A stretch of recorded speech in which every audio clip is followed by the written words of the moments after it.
Mantan Kepala Staf Umum TNI Letjen Purnawirawan Suryo Prabowo tiba-tiba masuk daftar hitam di Singapura tanpa alasan yang jelas. Suryo Prabowo harus tertahan di Bandara Changi, Singapura ketika transit dalam perjalanan pulangnya menggunakan maskapai Fiji Airways FJ361. Suryo Prabowo mengaku tidak mendapatkan penjelasan berarti mengapa namanya bisa masuk dalam daftar hitam orang yang dilarang masuk ke Singapura. Petugas bandara hanya menginformasikan Suryo tidak boleh masuk Singapura, kemudian meminta data pribadinya berupa nomor telepon, alamat email, riwayat hidup, hingga hubungannya dengan Mr. M yang tidak dikenalnya sama sekali. Ironisnya, usai mendapat perlakuan tidak menyenangkan selama kurang lebih 1 jam, pihak imigrasi Singapura mengembalikan paspor Suryo Prabowo begitu saja tanpa ada permintaan maaf. Mantan wakil Kepala Staf Angkatan Darat itu akhirnya terpaksa harus pindah pesawat agar dapat pulang ke kampung halamannya di Semarang, Jawa Tengah. Sebelumnya Suryo Prabowo transit di Singapura dalam perjalanan pulangnya ke Indonesia usai meninjau Kompi Zeni Kostrat yang sedang melaksanakan operasi bantuan kemanusiaan di Fiji, Jepang.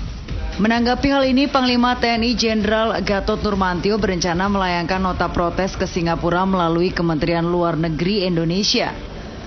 Gatot mengaku sudah berkoordinasi dengan pihak Singapura dan berharap peristiwa ini tidak terulang lagi, karena apa yang terjadi pada Suryo Prabowo bisa juga menimpa dirinya maupun orang lain. Menurut Gatot, pihak Singapura harus meminta maaf karena apa yang terjadi pada Suryo Prabowo murni kesalahpahaman. Tidak bisa dilepas begitu saja tanpa permintaan maaf, apalagi Suryo Prabowo adalah mantan prajurit TNI. Suryo Prabowo adalah mantan Kepala Staf Umum TNI pada periode 1 April 2011 hingga 30 Juni 2012. Suryo Prabowo sempat menjadi wakil gubernur Timur Timur pada tahun 1998. Suryo Prabowo adalah perwira TNI Angkatan Korps Zeni Akabri tahun 1976 dengan penghargaan Adi Makayasa dan Trisakti Wiratama sebagai taruna lulusan terbaik.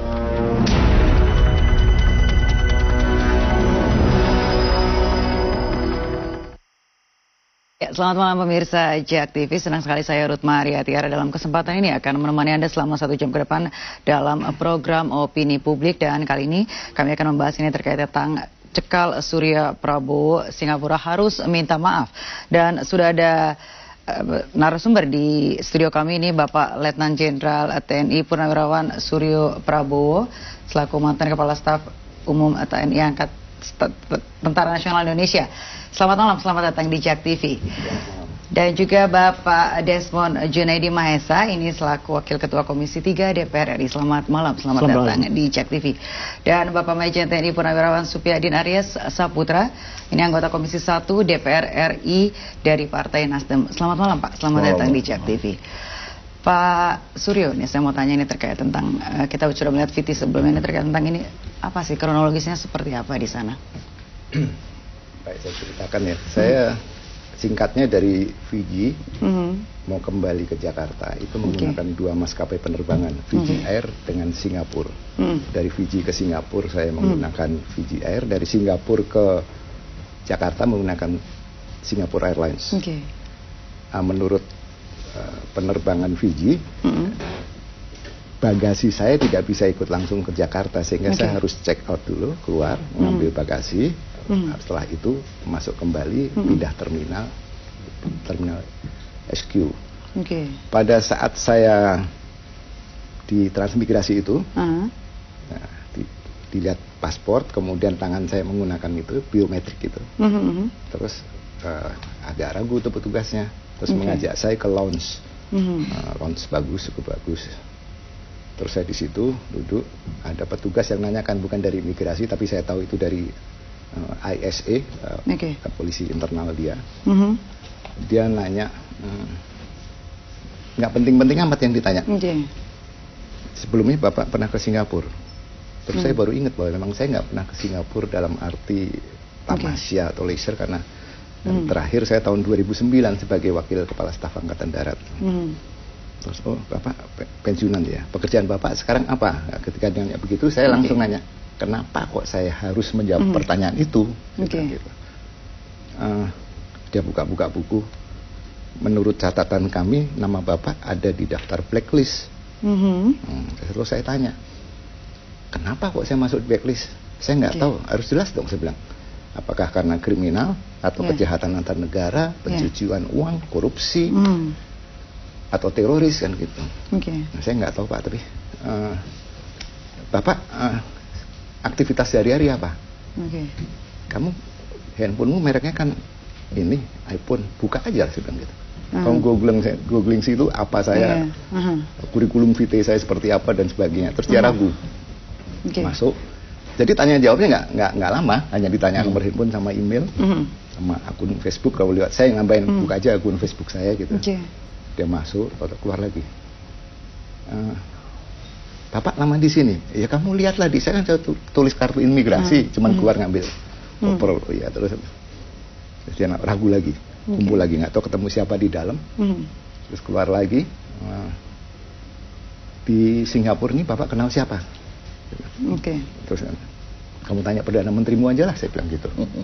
Kalau kamu nggak berani, kamu tanya Panglima tentara sana gitu. Wah, ya udah Pak, kalau gitu silahkan melanjutkan perjalanan. Nanti dulu koper saya gimana, saya bilang. Sudah kami urus sampai ke situ. Selesai urusan situ. Jadi yang pasti saya ditanya ya, interview bukan interogasi. Memang tempatnya juga lounge-nya bagus memang. Itu menurut dia karena ada di daftar blacklist. Dia nyebutnya pun blacklist, bukan red notice. Misalnya kalau Interpol, saya tanya lagi, blacklist atau red notice? Blacklist. Saya baru dengar kalau Interpol biasanya red notice. Dia bilang gitu. Oke, Bapak silakan jalan tanpa ada maaf. Istri saya sempat marah. Kalian apa sih?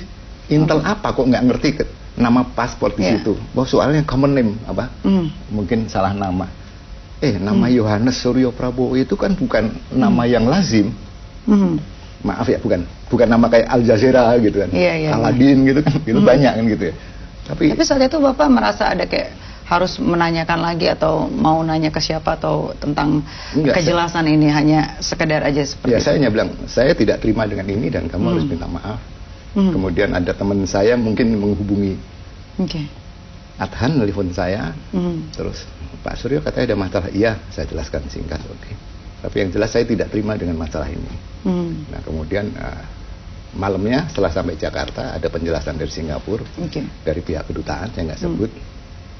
Katanya itu ada kesalahan kesamaan nama.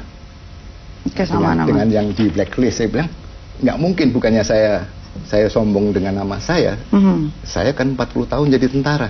Di kegiatan anti teror juga tahu nggak ada nama Suryo Prabowo yang jadi bandit juga nggak ada gitu. Jadi salah nama apa? Dan saya nggak pernah ke Singapura. Tapi yang saya sesalkan di situ, yang pertama, yang ada di lounge itu tidak hanya saya.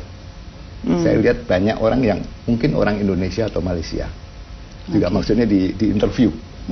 Seperti itu. Dan terus saya tanya mereka kenapa? Sedang kita dalami Pak. Saya bilang aneh sekali negaramu gitu. Karena memang terus terang saya belum pernah ke Singapura. Dengan cara-cara seperti itu. Saya sampaikan. Saya ke Pak Supyadin loh Pak, ini terkait tentang urusan luar negeri ini memang seharusnya standar apa sih yang jika warga negara ini kan melihat kalau beliau ini kan warga Indonesia yang termasuk berjasa begitu, prajurit yang pernah berjasa untuk Indonesia ini aja diperlakukan seperti itu.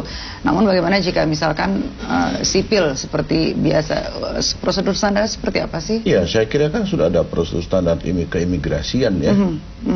Orang datang, transit, kemudian pindah pesawat, bagasi. Dan ada satu hal penting dalam hubungan diplomatik antara dua negara itu. 3 hal yang harus diperhatikan. Pertama, kesetaraan atau resiprokal. Yang kedua, saling menghormati.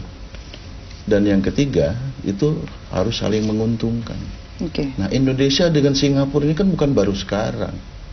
Kita ini kan sudah negara ASEAN yang punya kerjasama yang bagus. Nah, kenapa tiba-tiba seorang letnan jenderal purnawirawan dan beliau sudah tahu di situ kok diperlakukan seperti itu, gitu kan?